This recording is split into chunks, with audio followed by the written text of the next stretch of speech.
আসসালামু আলাইকুম ওয়া রাহমাতুল্লাহি ওয়া বারাকাতুহু। আউযু বিল্লাহি মিনাশ শাইতানির রাজীম। বিসমিল্লাহির রহমানির রহিম। ওয়া কাযালিকা জাআলনা ফি কুল্লি ক্বরিয়াতিন আকাবিরা মুজরিমিহা লিয়ামকুরু ফিহা ওয়ামা ইয়ামকুরুনা ইল্লা বিআনফুসিহিম ওয়ামা ইয়াশউরুন। আমরা আল্লাহর দরবারে শুকরিয়া আদায় করি, বলি আলহামদুলিল্লাহ। সালাত এবং সালাম বিশ্বনবী মুহাম্মদ রাসূলুল্লাহ বলি সাল্লাল্লাহু আলাইহি ওয়াসাল্লাম। সম্মানিত তাফসিরে হাজির দ্বীনি বন্ধুগণ, আমি আপনাদের সামনে পবিত্র কোরআনের সূরা আনআম এর 123 নম্বর একটা আয়াত আমি পড়ে শোনালাম। আসুন এই আয়াত থেকে আমরা আল্লাহ পাকের এই কথাগুলোকে বোঝার চেষ্টা করব। আমার তৌফিকি ইল্লা বিল্লাহ। আল্লাহ পাক বলছেন ওয়াকাযালিকা, আর এই কারণেই, কোন কারণে? যে আমার নবী আমার নাজিল করা কিতাব মানুষের সামনে বুঝাচ্ছে এবং একটা সমাজ কোরআনের মাধ্যমে সাজাতে চায়, একটা দেশ কোরআনের দ্বারা সজ্জিত করতে চায়, কোরআনের যাবতীয় বিধান একটা দেশে কায়েম করতে চায়। এজন্য তিনি জনগণকে কোরআন বুঝাচ্ছে, যাতে জনগণ কোরআন বুঝে কোরআনের নীতি আদর্শ কবুল করে এবং তারা একথা স্বীকার করতে বাধ্য হয় যে কোরআনী নীতি আদর্শ ছাড়া ইহকাল এবং পরকালে কোনো নাজাতের পথ খোলা নাই। এটা যেন তাদের মাইন্ডে সেট আপ হয়। এই বিশ্বাসটা পাকাপোক্ত করার জন্য, কোন বিশ্বাস? যে নামাজ যেমন চলে কোরআন দিয়া, রোজা যেমন চলে কোরআন দিয়া, হজ যেমন চলে কোরআন দিয়া, এ দেশের আইন আদালতও চলবে কোরআন দিয়া, দেশের সংসদ চলবে কোরআন দিয়া। এটা বুঝাবার জন্যই বিশ্বনবী জনগণের সামনে আল্লাহর কোরআনটাকে বুঝাবার চেষ্টা করতেছিলেন। অর্থাৎ বিশ্বনবী পবিত্র কোরআনের ধর্মীয় অধ্যায়গুলো যেমন বুঝাচ্ছিলেন, এ কোরআনের মধ্যে আরেকটা অধ্যায় আছে, রাজনৈতিক অধ্যায়। এটা আছে ধর্মীয় অধ্যায়, আর একটা কি? রাজনীতির অধ্যায়। বিশ্বনবী দুই অধ্যায়ই বোঝাতে চাচ্ছিলেন এবং বিশ্বনবীর কাছে আসা প্রত্যেকটা মানুষকে ধর্মজ্ঞানে জ্ঞানী বানাচ্ছিলেন এবং রাজনীতির জ্ঞানেও জ্ঞানী বানাচ্ছিলেন। কোন রাজনীতি বলেন তো? যে রাজনীতি আল্লাহ কোরআনের মাধ্যমে নাজিল করেছেন।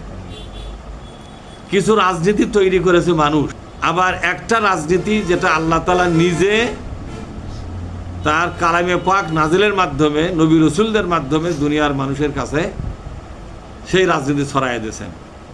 এখন আপনারা বলেন, আমরা তো আল্লাহর সৃষ্টি, কি বলেন আপনারা? অবশ্যই। তা আল্লাহর সৃষ্টি হিসাবে আমাদের কোন রাজনীতি করা উচিত? কারণ আল্লাহ রাজনীতি যদি আমরা করি, আল্লাহ রাজনীতি মানে আল্লাহ রাজনীতি করে?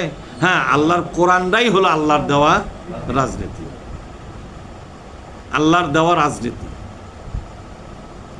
বিশ্বনবী জনগণকে এই কথাটা বুঝাচ্ছিলেন যে দুনিয়ার কোনো মানুষের তৈরি করা রাজনীতির মধ্যে আমাদের কোনো কল্যাণ নাই। এ সমাজ, এ দেশ, এ জাতি কোনোদিন নিরাপত্তা পাবে না। এ দেশে ধর্ষণ বন্ধ হবে না, চুরি বন্ধ হবে না, ডাকাতি বন্ধ হবে না, সুদের ব্যবসা বন্ধ হবে না, জুলুম বন্ধ হবে না, যতদিন পর্যন্ত কোরআনের বিধান সারা দেশে কায়েম না হবে। সরকারের পর সরকার পরিবর্তন হবে, মহিলা সরকার আসবে, শান্তি হবে না। মনে হবে যে পুরুষ সরকার হলে মনে হয় শান্তি হবে। পুরুষ সরকার আসবে, কোনো শান্তি হবে না। আসলে সরকার পরিবর্তনে শান্তি নাই, নেতার পরিবর্তনে শান্তি নাই, নীতির পরিবর্তন হওয়া লাগবে। কারণ মানুষের তৈরি করা নীতিটা হলো মানুষের জন্য জুলুমতন্ত্র। আমার কথা বুঝতে পারছেন? গোটা মধ্যপ্রাচ্যে বিশ্বনবী একটা কোরআনের সমাজ কায়েম করেছিলেন। মানুষের জুলুমতন্ত্র খতম হয়ে গেল। এরপরে শুরু হলো নবুয়তের জামানা। কি জামানা জোরে বলুন? নবুয়তের জামানা। নবুয়তের জামানা কাকে বলা হয়? নবী রসুল যে জামানার শাসক হন, এই জামানাকে বলা হয় নবুয়তের জামানা। আল্লাহ নবী পুরা কোরআনটাকে মদিনাতে কায়েম করলেন এবং কোরআনের সমস্ত বিধান কায়েম করলেন। কোরআনের অর্থনীতি কায়েম হয়ে গেল, কোরআনের শাসন নীতি কায়েম হয়ে গেল, কোরআনের রাজনীতি কায়েম হয়ে গেল, কোরআনের শিক্ষানীতি কায়েম হয়ে গেল, কোরআনের যুদ্ধনীতি বন্দি নীতি কায়েম হলো, কোরআনের অর্থনীতি কায়েম হয়ে গেল, কোরআনের পারিবারিক নীতিও কায়েম হয়ে গেল, কোরআনের দ্বারা ভূমি নীতিও কায়েম হয়ে গেল। অর্থাৎ কোরআনে বর্ণনা করা সকল নীতি একের পর এক রাষ্ট্রীয় বিশ্বনবী কায়েম করেছিলেন। তখন দেখা গেল অটোমেটিক্যালি দেশে আর কোনো চোরের বিচার করা লাগে না, কোনো ডাকাতি নাই, কোনো জেনা নাই, কোনো ধর্ষণ নাই, কোনো জুলুম নাই, কোনো অবিচার নাই, কোনো দুর্নীতি নাই, কোনো স্বজনপ্রীতি নাই, কোনো ঘুষ নাই, কোনো রকমের কোনো প্রতারণা নাই। কারণ গোটা জাতির মধ্যে আখিরাতের চিন্তাটা ছড়ানো হচ্ছিল যে আপনারা যেটাই করেন আপনাদের জীবন নিয়ে কিন্তু আল্লাহর দরবারে বিচারের মুখ মধ্যে পড়া লাগবে। কবর থেকে শুরু হবে সেই বিচার, পরকালে সে বিচারের রায় ঘোষণা করা হবে। এই কথাটা বুঝাতে বিশ্বনবী আল্লাহর কোরআনের সূরাগুলোকে তেলাওয়াত করে করে বুঝাচ্ছিলেন, শুধু এই কথাটা বুঝাবার জন্য। আসলে পরকালের চিন্তা যদি আমরা ছাত্র জীবনে প্রত্যেকটা ছাত্রছাত্রীর মধ্যে নিয়মতান্ত্রিকভাবে আমরা যদি প্রদান করতে পারতাম, পরকালের চিন্তায় একটা মানুষকে পরিবর্তন করতে পারে কিনা? এই মদের বিরুদ্ধে কতবার এ সরকার আইন করেছে, কত সরকারি মদের বিরুদ্ধে আইন করে। যারা মদ খায় তাদেরকে ধরে ধরে মারধর করা, জেলে দেওয়া, জরিমানা করা সরকার কম করছে? তাও কি এই মাদক দ্রব্য ব্যবহার কমছে? কমে। বরং জেলখানার মধ্যে গেলে ওখান থেকে ফিরে আসা, আগে যে মদ খাচ্ছিল সেই মদ আবার খায়। মদের এক সাম্রাজ্যের মধ্যে বিশ্বনবী ইসলাম প্রচার শুরু করেছিলেন। মক্কায় বিশ্বনবী 13 বছর ছিলেন। কয় বছর ছিলেন? একটা মদের বোতলও মক্কার থেকে তিনি দূর করতে পারেন না। যে মানুষটা মক্কায় 13 বছর একটা মদের বোতল সরাতে পারলেন না, সেই মানুষটা মদিনাতে যখন গেল, এই কোরআনের রাষ্ট্র ব্যবস্থা যখন কায়েম করলো, রাষ্ট্র ক্ষমতা যখন হাতে আসলো এবং রাষ্ট্রের প্রতি জায়গায় যখন আল্লাহর কোরআনের বিধানগুলো কার্যকর শুরু হলো, মানুষের মধ্যে পরকালের শিক্ষা যখন দেওয়া শুরু করা হলো, মানুষ শুধু পরকালে আল্লাহর কাছে জবাবদিহিতার এই ভয়ে মানুষ চুরি ছেড়ে দিল, ডাকাতি ছেড়ে দিল, রাহাজানি ছেড়ে দিল, ঘুষ খাওয়া ছেড়ে দিল, সুদ খাওয়া ছেড়ে দিল, মদ খাওয়া ছেড়ে দিল, মাদকের ব্যবহার চিরদিনের জন্য বন্ধ হয়ে গেল। সুবহানাল্লাহ পাঠ করেন। কোনো আইন করা লাগে নাই, শুধু তাদেরকে বলা হয়েছে আল্লাহ পাক মদকে হারাম করেছেন। এতটুকু বলার সাথে সাথে তারা মদটা ছেড়ে দিয়েছে। এই যে আজও যারা বাংলাদেশে মদ খায় না, কেন খায় না বলেন তো? টাকার অভাবে? আমাদের টাকা কম আছে, আমরা মদ গাঁজা খেতে পারবো না, কিন্তু কেন খাই না? আল্লাহর ভয়। আমাদের উপরে পুলিশ তদারকি করতেছে এই ভয়ে? কোনো পুলিশের ভয়ে আমরা মদ ছেড়ে দিছি? মদ ছেড়ে দেওয়া কি? মদ তো আমরা জীবনে গ্রহণই করিনি। একটা বিড়ি খাই না, একটা সিগারেট খাই না, মদ খাই না, গাঁজা খাই না, কোনো নেশা দ্রব্যের সাথে আমাদের সম্পর্ক নাই। কেন নাই বলেন তো? আমরা আল্লাহকে ভয় করি এবং পরকালে যে বিচার হবে এই বিচারটাকে আমরা ভয় করি। পরকালের চিন্তায় আমাদেরকে এই অপকর্ম থেকে, এই অন্যায় থেকে, এই মাদক থেকে আমাদেরকে আল্লাহ তাআলা মুক্ত করেছেন। ঠিক না ভাই? ঠিক। আরে মদের দোকানের মধ্যে যদি আমাদেরকে 24 ঘন্টা বেঁধে রাখে, তবু এক ঢোক মদ খাবো আমরা? মাগনা দিলেও খাবো? বলেন, মাগনা দিলে খাবো? আমাদের দেশের এক বড় নেতা বলেছে যে মদের দাম বাড়ানো হলো, ধূমপানের দাম বাড়ানো হলো, এদেশের ইসলামী একটা দল প্রতিবাদ করেছে। নাউজুবিল্লাহ পাঠ করেন। ইসলামী দল কি মদ খায়? ইসলামী দল কি বিড়ি সিগারেট খায়? তো মদের দাম আর বিড়ি সিগারেটের দাম যদি বেড়ে দেয়, তাতে ইসলামী দলের সমস্যা কি? আমরা কেন মদের পক্ষে যাব? কেনই বা ধূমপানের পক্ষে আমরা যাব? ওগুলোর দাম বাড়তে বাড়তে যদি সোনার দামে দাম হয়, তাও আমাদের কোনো সমস্যা আছে? ওগুলোর দাম বাড়লেই কি কমলি কি? মাগনা দিলেও তো আমরা খাবো না। মদ যাদের দরকার তাদের চিন্তা বাড়া কমা, আমাদের এগুলো চিন্তা নাই। ইসলামী দলের বিরুদ্ধে কথা বলতে মানুষের লজ্জাও করে না, কথা ঠিক না? ইসলামী দল কি জন্য মদের দাম বাড়ান কমালে ওই করবে? আমরা পুরো মাদক দ্রব্য এ দেশ থেকে উঠে যাক তার পক্ষে আমরা, কথা ঠিক না? ইসলামী দল ক্ষমতায় গেলে দেশে মদ থাকবে? মদের দাম কমান বাড়ান কোনো গপ্পই নাই, গপ্প একটাই হবে, মদ বাতিল, কথা ঠিক না? মদ বাতিল। অথচ আমাদেরকে দোষ দেওয়া হচ্ছে আমরা নাকি মদের দাম বাড়াতে মন খারাপ করেছি, না উজুবিল্লাহ পাঠ করে। আচ্ছা আমরা কি জন্য মন খারাপ করবো? আমরা মদ খাই? আগে মদ খাচ্ছিলাম 12 টাকা শেয়ার, এখন লাগছে তাই 15 টাকা শেয়ার কিনে পারছি না, 3 টাকা শেয়ারে বেশি যাচ্ছে। তা আমরা মদ খালে না হয় সে কথাটা ছিল। যারা মদ খাই টাকা বেশি লাগবে তার কে লাগবে, আমাদের কি, কথা ঠিক না? আমাদের বক্তব্য একটাই, এই মদ মানুষের মধ্যে শত্রুতার জন্ম দেয়, আল্লাহর স্মরণ থেকে মদ মানুষকে বাধা দেয়। এই মদ আছে আল্লাহর বান্দাদেরকে আল্লাহর পথ থেকে ভুলে দেওয়ার জন্য। আর সে মদের পক্ষে আমরা থাকবো না, লজ্জাও করে না। মানে শয়তান বন্ধুতে আমাদের দোষ থেকে আসবে আর করবে যে আমি এতখানি খারাপ লয়, কথা ঠিক না? সুতরাং আল্লাহর নবী এমন একটা সমাজ কায়েম করার জন্য চেষ্টা করতেছিলেন যে সমাজটা চলবে কোরআন দিয়া। এই যে সমাজের বিচার ব্যবস্থা, সংসদ, মন্ত্রণালয়, শিক্ষা ব্যবস্থা, অর্থ ব্যবস্থা, সামাজিক ব্যবস্থা সব কিছু চলবে কিসের ভিত্তিতে? আল্লাহর কোরআনের ভিত্তিতে। এরকম একটা কোরআনের সমাজ নির্মাণ করার জন্য তিনি আল্লাহর কোরআনটা মানুষকে বুঝাচ্ছিলেন। আর ঠিক এই কারণে, বলেন ঠিক এই কারণে, কাযালিকা, ওই কারণে, কে বলছেন এ কথা? এই কাযালিকা মানে ঠিক ওই কারণে আমার নবী যে এই কাজটা শুরু করছিল, ঠিক এই কারণে জাআলনা ফি কুল্লি ক্বরিআতিন আকাবিরা মুজরিমিহা, আমি এই কারণেই প্রত্যেক এলাকার সকল মাতব্বর যারা অপরাধের সাথে জড়িত, এ দেখেন মুজরিমিহা, যারা অপরাধের সাথে জড়িত, আমি তাদেরকে আমার নবী রসুলের দুশ্মন বানায়া দিয়েছি, যাতে আমার নবী রসুল ফাঁকা মাঠে গোল দিবেন না পারে। গোল দেওয়া মানে বুঝতে পারছেন? কোনো বাধা নাই, কোরআন কায়েম হয়ে গেল। কোনো বাধা নাই, আল্লাহর কোরআনের শাসন ব্যবস্থা কায়েম হয়ে গেল। কোনো বাধা নাই, নবী রসুলগণ ক্ষমতায় বসে গেল।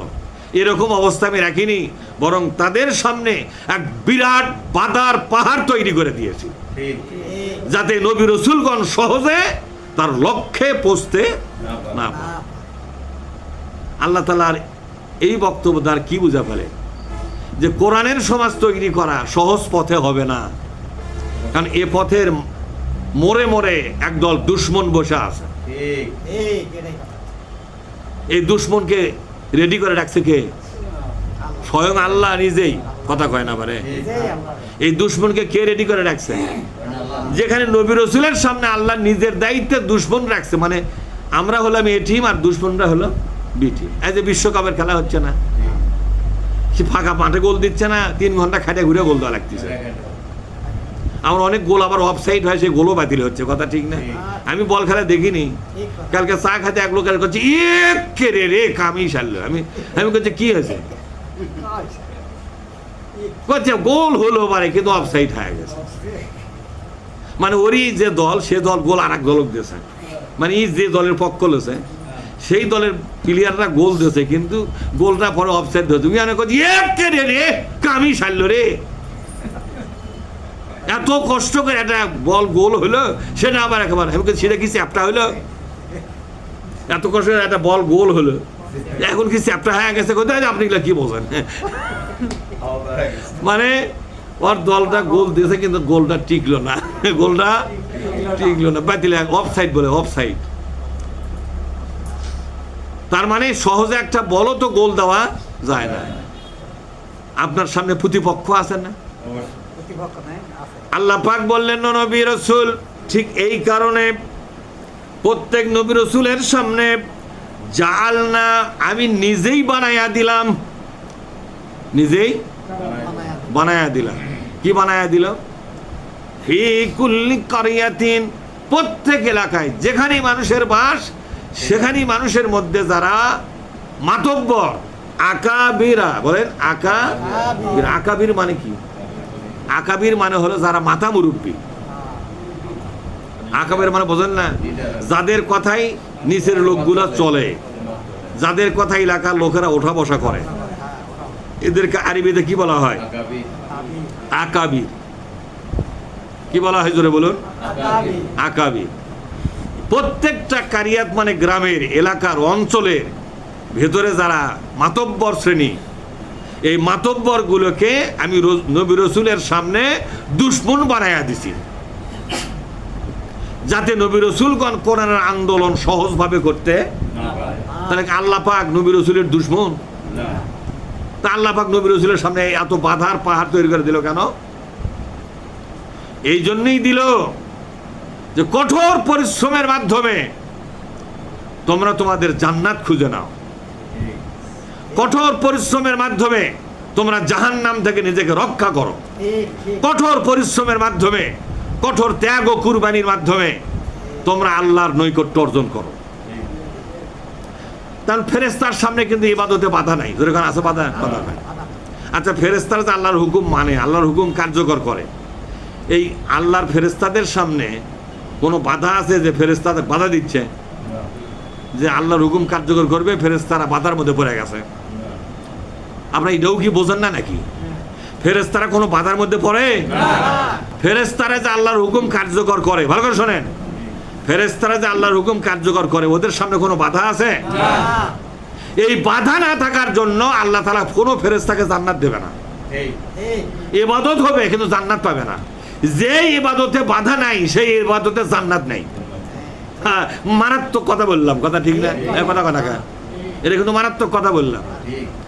আমাদের বাংলাদেশে বহু ইবাদতকারী লোক আছে যাদের সামনে কোনো তাগুতি সরকার, কোনো বাতিল সরকার, কোনো বাতিল শক্তি, সমাজে কোনো অন্যায়কারী, সমাজে কোনো জালেম, সমাজের কোনো মুনাফিক, সমাজের কোনো দুষ্ট দুরাচার, স্বৈরাচার, এই সমস্ত ইবাদতকারীদেরকে কোনোদিন বাধা দেয় না।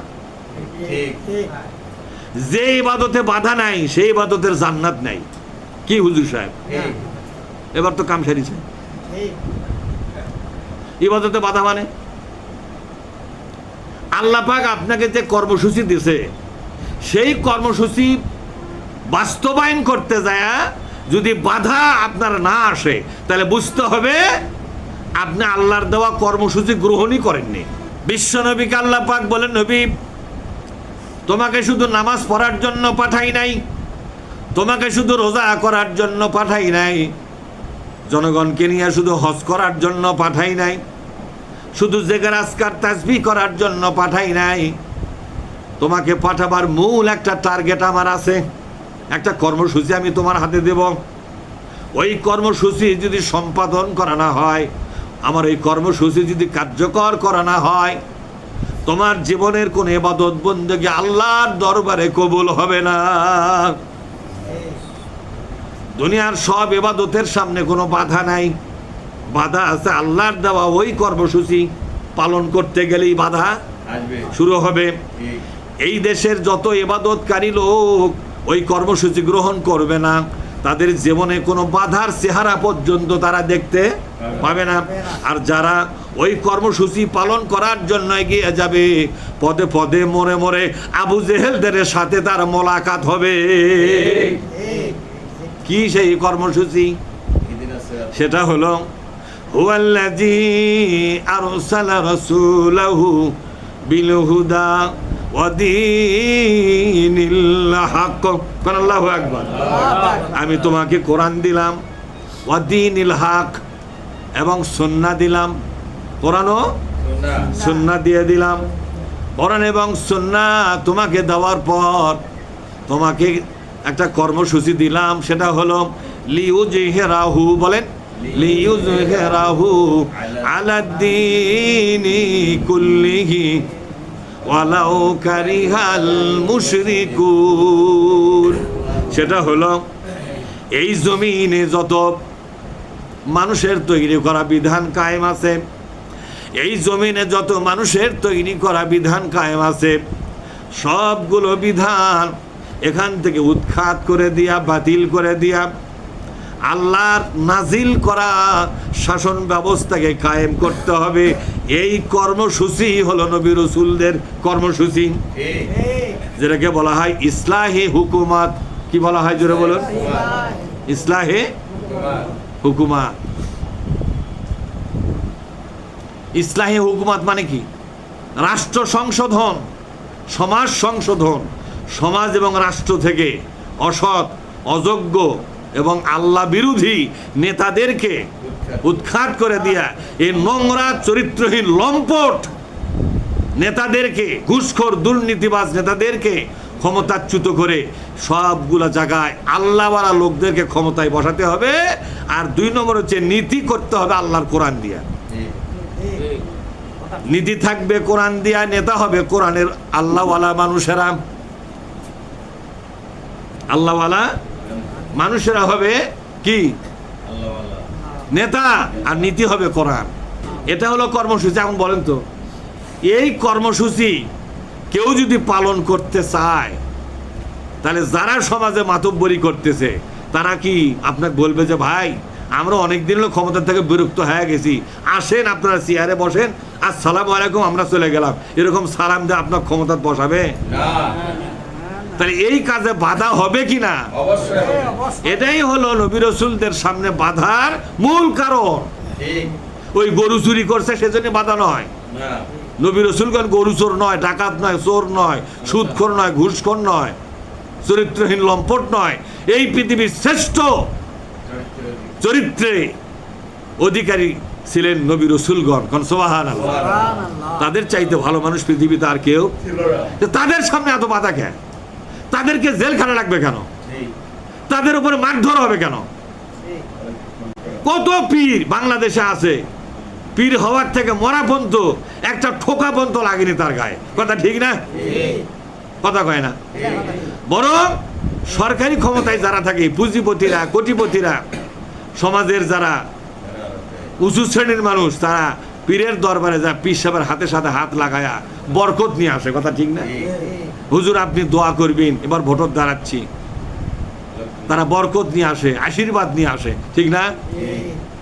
কিন্তু পীর সাহেবের কাছে যদি দেখতো যে এই পীরের একটা কর্মসূচি আছে ক্ষমতার যাওয়া, তাহলে কি ওই হাত ধরে বরকত নিত না? আর হাত ধরে টান মারা সরকত তুলতো? কথা কন না কে? এই পীর কি তখন বরকতের পীর হতো? কি বলতো যে এই পীরের চাইতে খারাপ লোক আর কি? কথা পীরগিরি করতে করতে আবার ক্ষমতার চেয়ারের দিকে তাকায়। কথা কন না কে? অথচ আল্লাহ পাক বলে নবী আপনাকে ক্ষমতার দিকে তাকাতে হবে। কোন দিকে? নজর করো ক্ষমতার দিকে। খালি নামাজের দিকে নজর করলে হবে না, খালি রোজার দিকে নজর করলে হবে না, খালি দাড়ি টুপি ঠিক আছে কিনা এটাই খালি দেখলে হবে না। দেখো সমাজের মাতব্বরি করে কারা। এই মাতব্বর গুলোকে সমাজ থেকে বিদায় করে দাও, সেই জায়গায় তুমি বসো। তোমরা পাঠ করো, সেই জায়গায় কে বসবে? নবী রাসূল বসো। তাহলে ক্ষমতার দিকে নজর করতে বলেছে কে? নবী রাসূলকে বলেছে। নবী রাসূলগণ এই কর্মসূচি পালন করতে যায় যত বাধা, তাই আল্লাহ পাক বলছেন ওয়াকাযালিকা, বলেন ওয়াকাযালিকা জাআলনা ফি কুল্লি ক্বরিয়াতিন আকাবিরা মুজরিমিহা লিয়ামকুরু ফিহা। আমি প্রত্যেক রাস্তার মোড়ে মোড়ে এই সমাজের সকল মাতব্বরদেরকে, সকল কোটিপতিদেরকে, সকল শিল্পপতিদেরকে নবী রাসূলদের দুশমন বানায় মোড়ে মোড়ে খাড়া করে রাখছি, যাতে নবী রাসূলগণ বিনা বাধায় পার হতে। আচ্ছা, নবী রাসূলগণের সামনে বাধা তৈরি করে দিয়েছে কে? আল্লাহ পাক। আমাদের সামনে তো কোনো বাধা আল্লাহ দিবে না নাকি? আমাদের জন্য তো কোনো নেতারা বাধা নয়। আমরা ইসলাম কায়েম করবার চাইলে কায়েম হয়ে যাবে না? না, যে বাধা নবী রাসূলের জন্য ছিল একই বাধা আমাদের মধ্যে ওপর হচ্ছে কিনা জোরে করে। ইসলামের হকপন্থী দল কোনটা? যে দলের সামনে সমাজের নেতৃস্থানীয় যে দলটাকে সহ্য করতে পারে না, যে দলের সমালোচনা করে, যে দলের বিরুদ্ধে মানুষকে খেপা তোলে, যে দলের লোকদেরকে ফাঁসি দেয়, জেল দেয়, জরিমানা করে, মারধর করে, ও 20 পর্যন্ত আগুন দিয়া পুড়ে সাফ করে ফেলায়, বাড়ি ঘর ভেঙে চুরমার করে, হাত পাও ভেঙ্গে লুলা করে ফেলায়, এই দলটাই হলো কোরআন শরীফের বর্ণনা করা বিশ্বনবীর সামনে যে বাধা ছিল সেই বাধাপ্রাপ্ত দল। কথা ঠিক না? এই দলটাই হলো হকপন্থী দল। অনেক লোক বলে হকপন্থী দল কোনটা, ওই চিনবেই পারে না। হকপন্থী দল চিনতে গেলে কোরআন বুঝতে হবে। কি বুঝতে হবে জোরে? আপনি অনেক বড় বড় জুব্বা বানাতে পারেন, দাঁড়িয়ে আপনার সুন্দরকে আশ্রাতে পারেন, পাগড়ি পরে সারাদিন বেড়াতে পারেন, আপনার কোনো দুশ্মন হবে না। কারণ আপনার যে এই সমাজ পরিবর্তন করার কোনো কর্মসূচি, দেশের ক্ষমতা পরিবর্তন করার কোনো কর্মসূচি আপনার হাতে। ও আল্লাহ কি বললেন? লিউজিহরাহু, একটা কর্মসূচি নাও। দেশের রাষ্ট্র ব্যবস্থাকে বদল করতে হবে, দেশের সংবিধানকে বদল করতে হবে, দেশের আইন ব্যবস্থাকে বদল করতে হবে, দেশের অর্থনৈতিক ব্যবস্থাকে পরিবর্তন করতে হবে, পারিবারিক নীতি, সামাজিক নীতি এগুলো আমূল পরিবর্তন করে দিয়ে নতুন একটা আল্লাহর দেওয়া নীতি কায়েম করতে হবে। আর এই কাজটা করতে গেলে আপনাকে বিনা বাধায় পার হতে আপনি পারবেন না। কারণ সমাজে কারা বাধা দেবে? আল্লাহ বলছেন আকাবিরা, বলেন আকাবিরা মুজরিমিহা, সমাজের যারা আকাবির, আকাবির মানে হলো যারা মাতব্বর, সমাজের এবং দেশের নেতা নেত্রী যারা, নেতা এবং নেত্রী যারা, এরা দুই হাতে আপনাকে বাধা দিবে। এদেরকে বাধা দেওয়ার জন্য আল্লাহ এদেরকে তৈরি করে ফেলাছে। এরা দুনিয়ায় ইসলামী সমাজ নির্মাণ করার ব্যাপারে বাধা দিয়া কিয়ামতের দিন এরা জাহান্নামী হবে। যাবে কোথায় এরা? এই বাধা দানকারীরা কোথায় যাবে বলেন তো? তারা আল্লাহ কিন্তু ওদেরকে চাকরি দিয়েছে, তোরা ইসলামী রাষ্ট্র ব্যবস্থা কায়েমের সামনে কি হয়ে দাঁড়া? বাধা হয়ে দাঁড়া। আজকে বাধা হয়ে দাঁড়া, পরকালে একসাথে তোরা সবাই মিলে কোন জায়গায় যাবো? জাহান্নামে যাবো। আর যারা বাধা পায়াও এই ময়দানে কাজ করতে আসে, বাধাকে দুই পায়ে মারিয়া জীবন চলে যায়, হাত ভেঙে যায়, পা ভেঙে যায়, চোখ চলে যায়, বাড়িঘর ভেঙে যায়, জেল জুলুম হয়, ক্ষতি হয়, অর্থনৈতিক ক্ষতি, শারীরিক ক্ষতি, মান সম্মানের ক্ষতি, সব কিছুকে পুষে নিয়ে সামনে এগিয়ে যায় যারা, আল্লাহ পাক বলছেন এদের জন্য আমি আল্লাহ পাক জান্নাতের দরজাটা খুলে দিব। তাহলে বলেন তো, বাংলাদেশ জামাত ইসলামের সামনে বাধা আছে না নাই? জামাত ইসলামীকে সহ্য করতে পারে না কারা? যারা বিভিন্ন রাজনীতির সঙ্গে জড়িত। মানুষের আইনের দল পার্টি যারা করে তারা কিন্তু জামাত ইসলামের সামনে বাধা হয়ে গেছে। কথা ঠিক হবে? কারণ জামাত ইসলামী কি চায় বলেন তো? কি চায়? চারটা কর্মসূচি জামাত ইসলামের। কয়টা? একটা হলো দাওয়াত ও তাবলীগ। আমরা দাওয়াত দিয়া কোরআন শরীফ বুঝাই, মানুষকে দাওয়াত দেই। জামাতের কর্মসূচি কয়টা বলেন তো? কয়টা?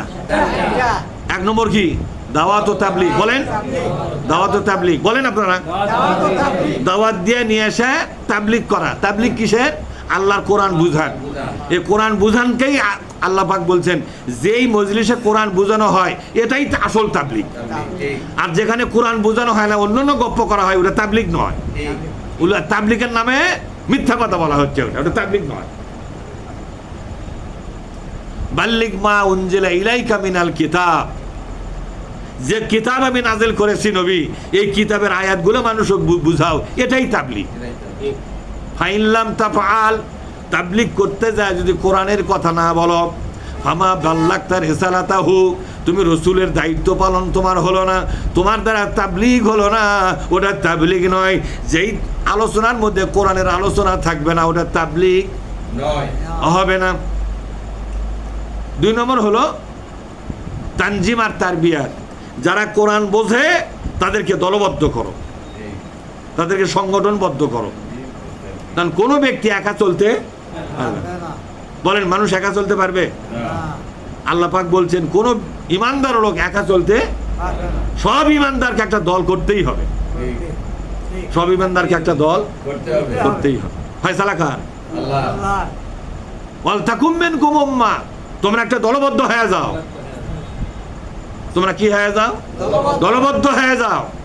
জামাত ইসলামের 2 নম্বর কর্মসূচি মানুষকে দলবদ্ধ করা, পার্টিবদ্ধ করা, সংগঠনভুক্ত করা এবং তাদেরকে তারবিয়াত দেওয়া, শিক্ষা দেওয়া। কিসের শিক্ষা? ওয়ায়ুআল্লিমুহুমুল কিতাবা ওয়াল হিকমা, বলেন ওয়ায়ুআল্লিমুহুমুল কিতাবা ওয়াল হিকমা, কোরআন সুন্নাহ এটাকে তাকে শিক্ষা দাও, কোরআনের জ্ঞানে জ্ঞানী বানাও, হাদিসের জ্ঞানে জ্ঞানী বানাও। একদিকে তাকে ইবাদতকারী বানাও, আর একদিকে রাজনীতির মহাবীর বানায়া দাও। সে দক্ষ রাজনীতিবিদ হবে, দেশ শাসন করার যোগ্যতা অর্জন করাও। আমার কথা বোঝেননি? দেশ শাসন করার যোগ্যতা অর্জন করাও। জামাত ইসলামের 3 নম্বর আরেকটা আছে, ইসলাহে মুআশারা, সমাজ সংস্কার।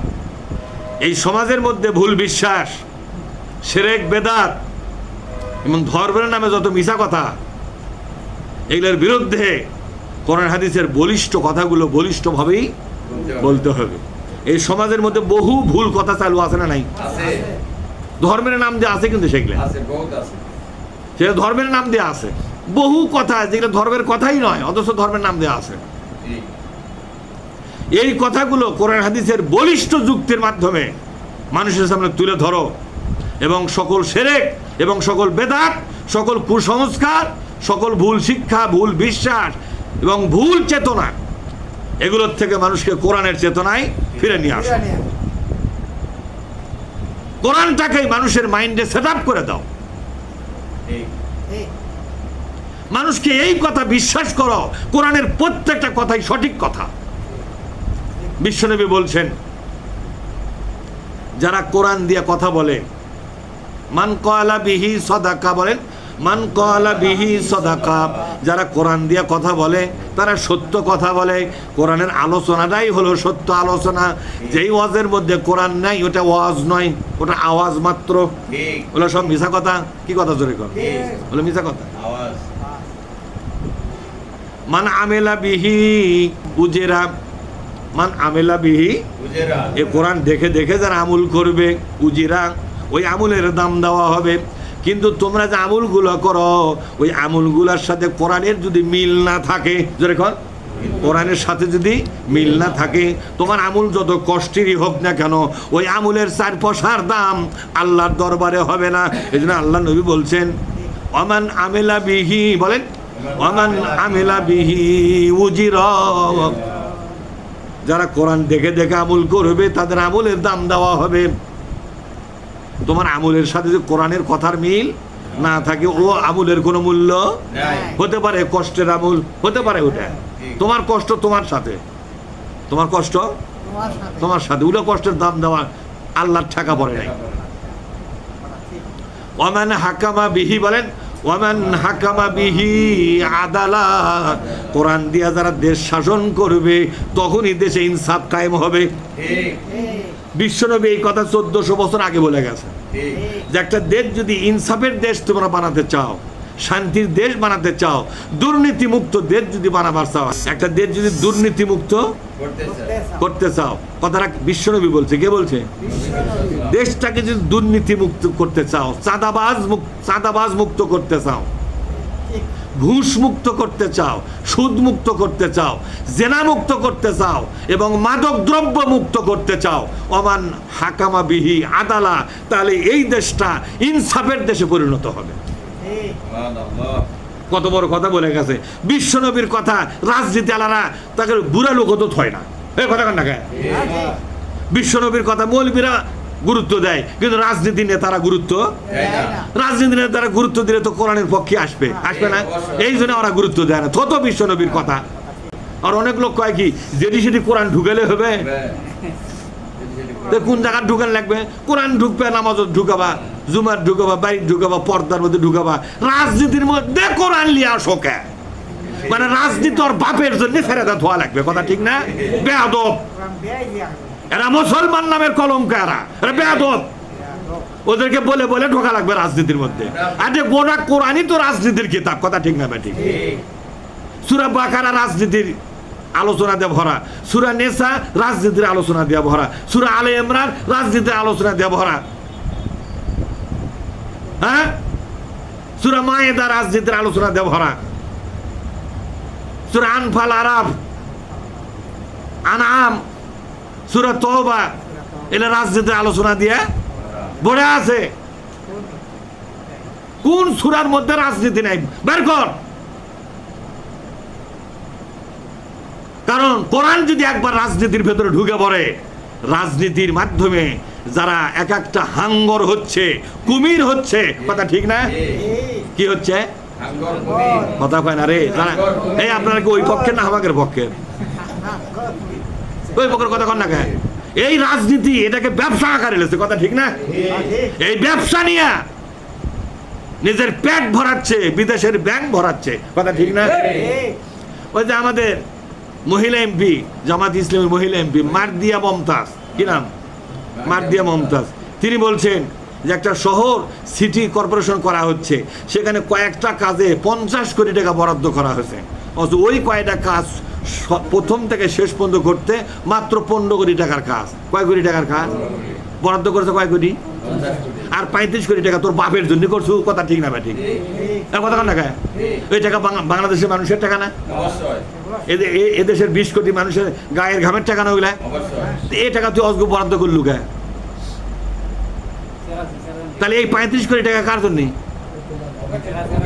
তারে রাজনীতি মানে দেশের সেবা নয়, ওদের রাজনীতি হচ্ছে ওদের পেটের পূজা, পকেটের পূজা, বিদেশের ব্যাংক ভরাবার জন্য, কথা ঠিক না?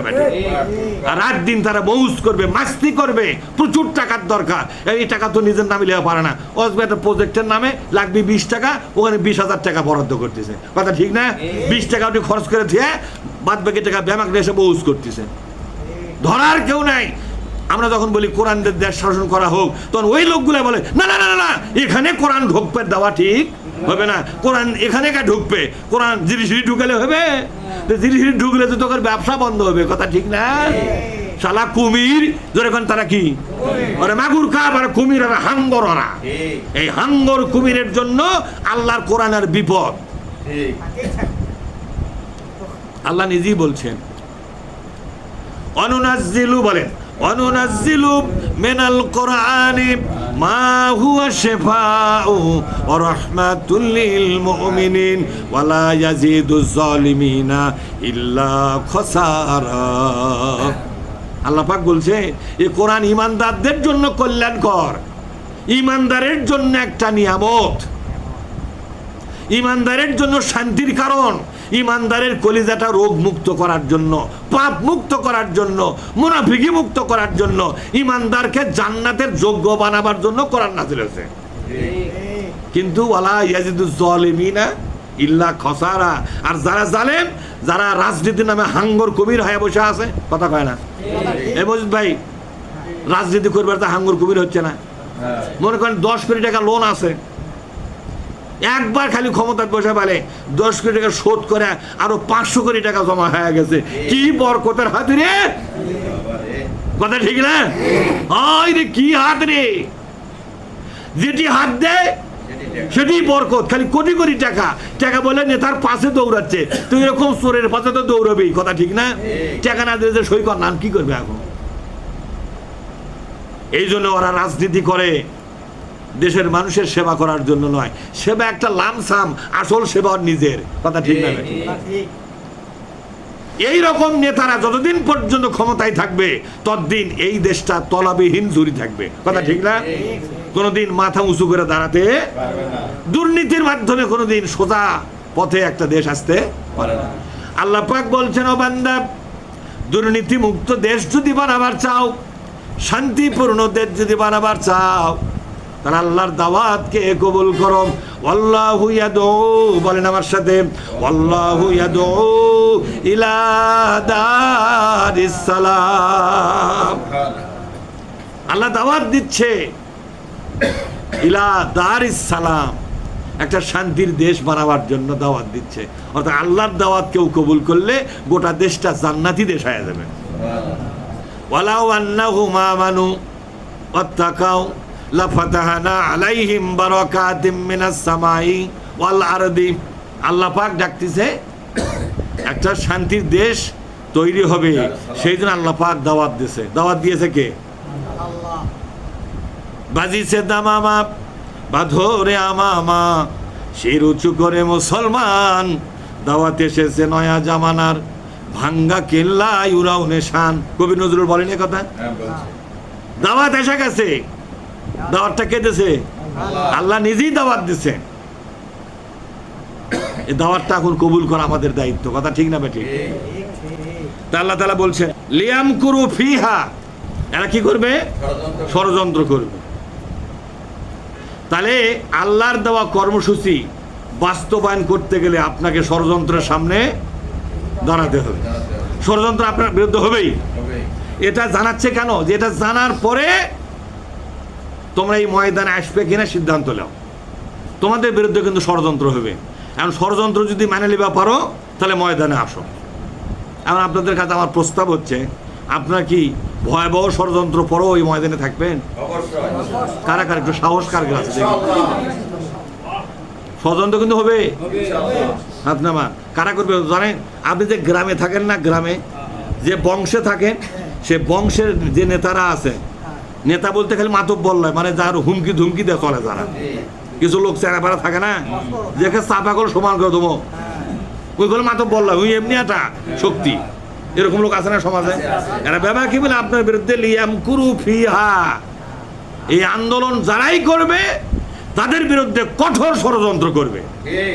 আল্লাহ পাক বলছে আমি এটা জানালাম, জানার পরে যদি মনে চাই তাহলে আসো। তুমি যদি ষড়যন্ত্র হজম করে পারো, ষড়যন্ত্রের একটা জ্বালা আছে, কথা কন না কেন? ষড়যন্ত্রের একটা কি আছে? একটা জ্বালা আছে না?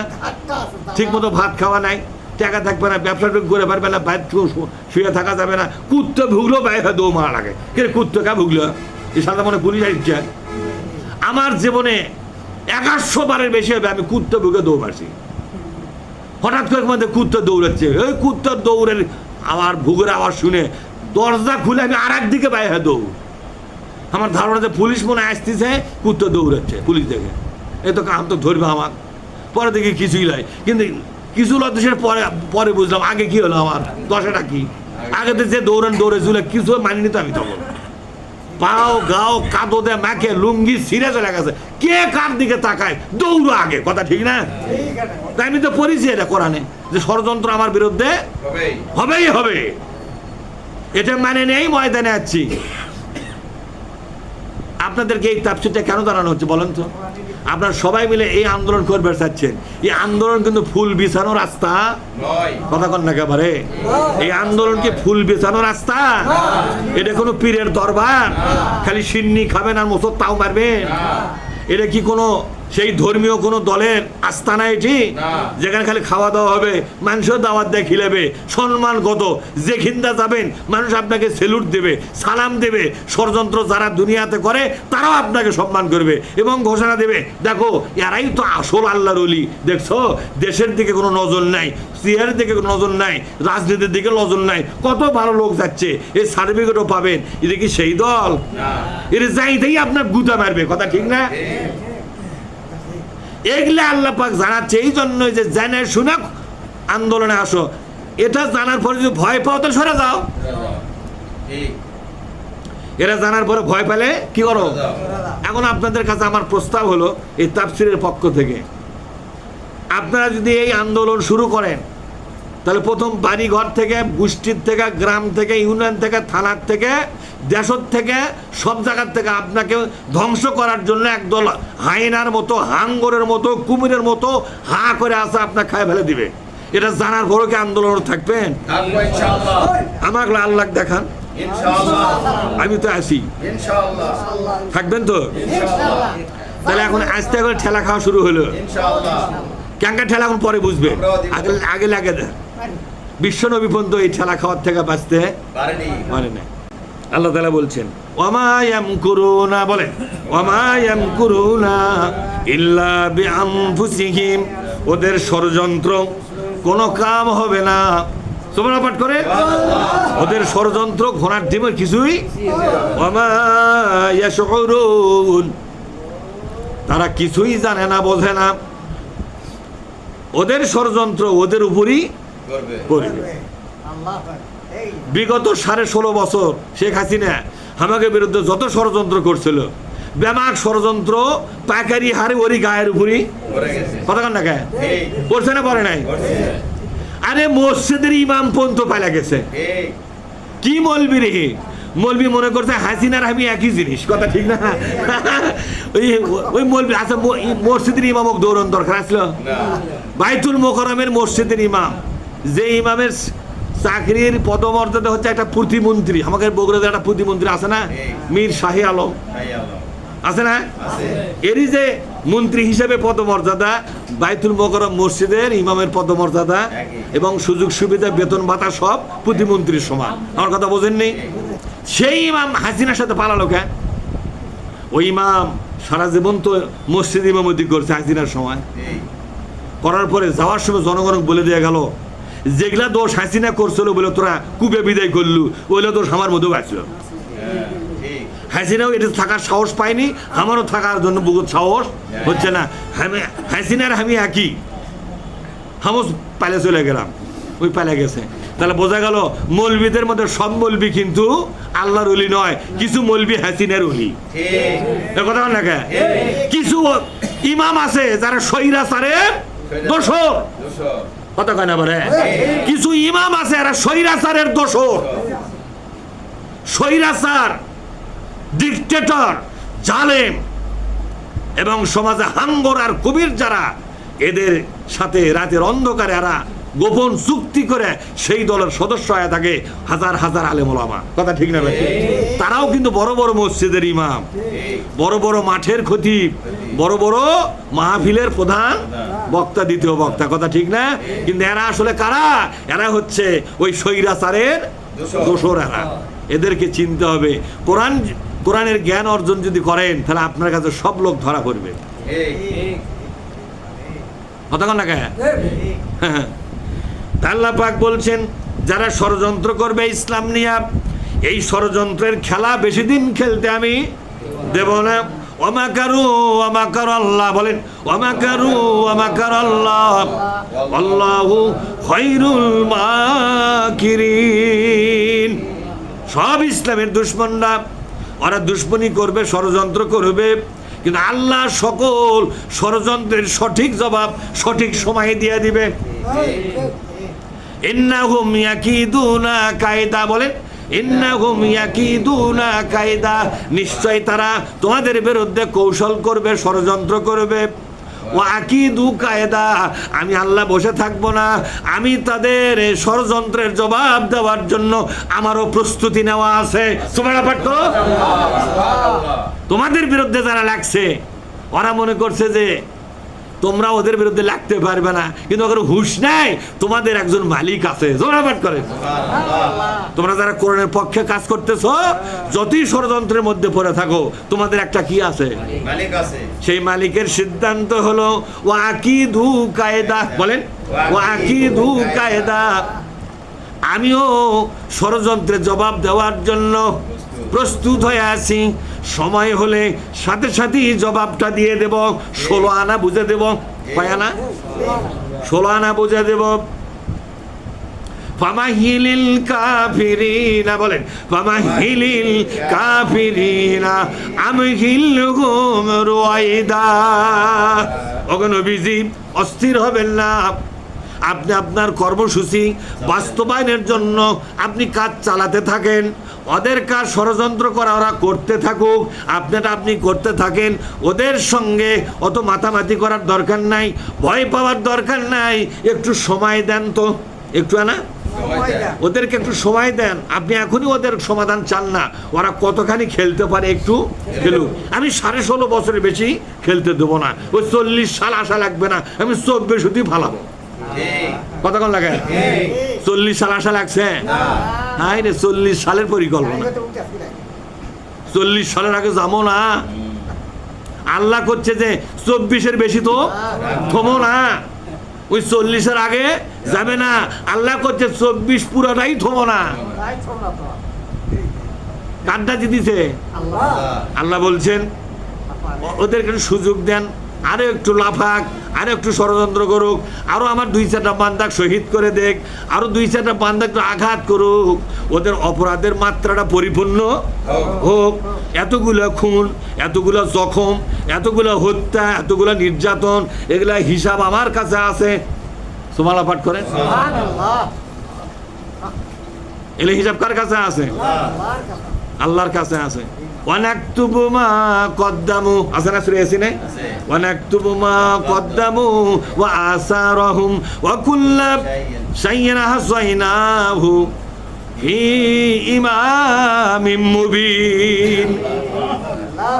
সুস্পষ্ট কিতাবে আমি সব রেকর্ড করে রাখতেছি, কারা কি করে আমি একটু হিসাব রাখতেছি। ও খাতা আমার কাছে আছে, কখন ধ্বংস করা লাগবে ওই হিসাব আমি করব। তুমি ওদেরকে তাকায়ও না, তোমার আসল কাজ হলো ওদেরকে আমার হাতে ছেড়ে দাও, আর তুমি তোমার দায়িত্ব পালন করতে থাকো। আমার কথা বুঝেননি? আল্লাহ তাআলা বলছেন ওমা ইয়াশউরুন, ওই ষড়যন্ত্রকারীরা, ওই হাঙ্গরেরা, ওই কুমিরেরা, ওই মাগুর কাপ মার্কা নেতারা, ওরা তো জানে না এই ষড়যন্ত্র একদিন তাদের উপরই পড়বে। কে বলছে কথা? এই ষড়যন্ত্র কার উপর পড়বে? আল্লাহর উপর। আল্লাহর উপর পড়বে এই ষড়যন্ত্র, এই ষড়যন্ত্রকারীর উপরই। এই কোরআনের সিদ্ধান্ত দিয়েছে কে? হে নবী, ইসলামের বিরুদ্ধে যত ষড়যন্ত্র ওরা করবে সকল ষড়যন্ত্র একত্র করে একবার করে ঘাড়ের উপর আমি চাপে দেব, পাখারি হারে দেবো একবারে, দিয়ে একের মাটির সাথে মিশে দেবো একবার।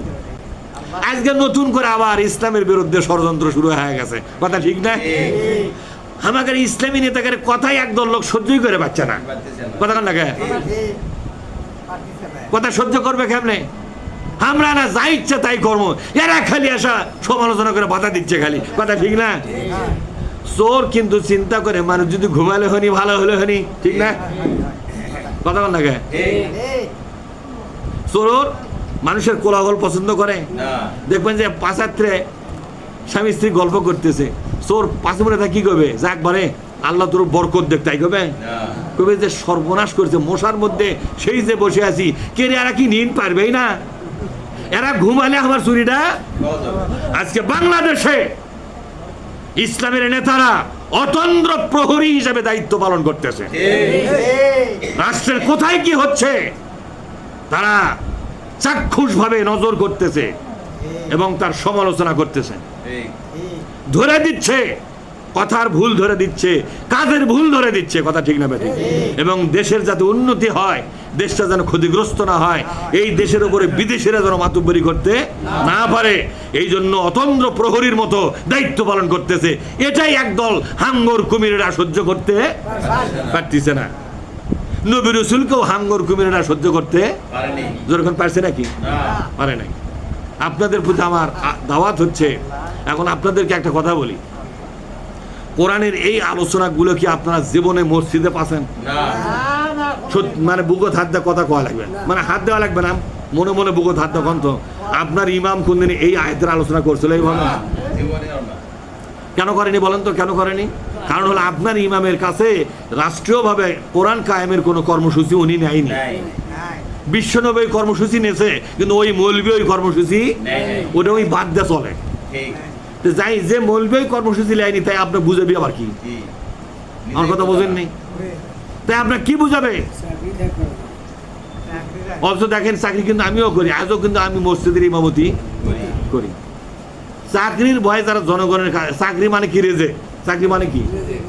এই রেজেকের মালিকটাকে আপনি সঠিক সত্য কথা বলবেন, এক দরজা বন্ধ হবে আর একটা দরজা খুলে দেওয়ার দায়িত্ব কার? আল্লাহ বলছেন ওয়ারযুকুহুম মিন হাইসু, বলেন ওয়ারযুকুহুম মিন হাইসু লা ইয়াহতাসিব, সুবহানাল্লাহ। এমন জায়গা থেকে কোরআনওয়ালাদের জন্য, কোরআনের পক্ষে আন্দোলনকারীদের জন্য এমন জায়গা থেকে আমি রিজেকের সন্ধান দেব যে চিন্তাও তার মাথায় আসেনি। কোন জায়গা থেকে রিজেক দেব সেটা আমি সিদ্ধান্ত নেব, শুধু রিজেকের ভয় যারা করেছে তারা মহা ক্ষতির মধ্যে পড়েছে। এটা ইমানের পরিচয় নয়, কথা কন নাকি? এটা কি ইমানের পরিচয়? আপনি রিজেকের ভয় কেন করবেন? রিজেকের মালিকটাকে? কোন মসজিদের কমিটি আপনার রিজেকের মালিক? কোন মসজিদের মুসল্লিরা আপনার রিজেকের মালিক? তারা আল্লাহ কি কামে বসে আছে? আল্লাহ মরে আছে না বেঁচে আছে? রিজেকের দায়িত্ব আল্লাহ বসে আছে, আল্লাহ কি দায়িত্ব কাউকে ছেড়ে দিচ্ছে? তাহলে আল্লাহ তাআলা আমাদের সবাইকে এই কথাগুলো বুঝবার তৌফিক দিন। আমিন। আসসালামু আলাইকুম ওয়া রাহমাতুল্লাহ।